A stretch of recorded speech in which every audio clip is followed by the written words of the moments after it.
സമൂഹത്തിൽ നല്ല ബുദ്ധിയും ദീർഘവീക്ഷണവുമുള്ള ഇഷ്ടംപോലെ പേരുണ്ട്.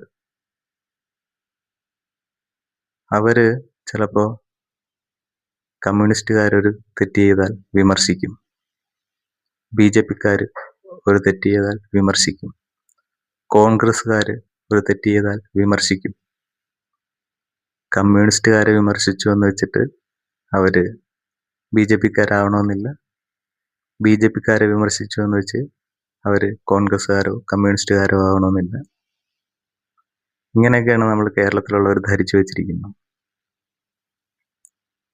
ഒരു കാര്യം പറയുമ്പോൾ അതിനെ മനസ്സിലാക്കാനുള്ള ബുദ്ധി ഈ സംഘടനയിലുള്ളവരൊക്കെ കാണിക്കണം.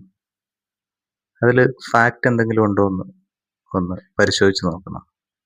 എടുത്തു ചാടി അവൻ BJP-ക്കാരൻ, അവൻ കോൺഗ്രസ്സുകാരൻ, അവൻ കമ്മ്യൂണിസ്റ്റുകാരൻ. നമ്മളെല്ലാവരും ഇന്ത്യൻ പൗരന്മാരാണ്. ഇവിടെ ജനങ്ങളിൽ കേന്ദ്രീകരിച്ചാണ് ഭരണം നടക്കുന്നത്. ജനങ്ങളാണ് ഇവിടെ ഭരണകർത്താക്കളെ തിരഞ്ഞെടുക്കുന്നത്. ജനങ്ങളുടെ പ്രതിനിധികളാണ് ഭരണകർത്താക്കൾ. ഇതൊക്കെ നമ്മൾ നന്നായിട്ട് മനസ്സിലാക്കണം.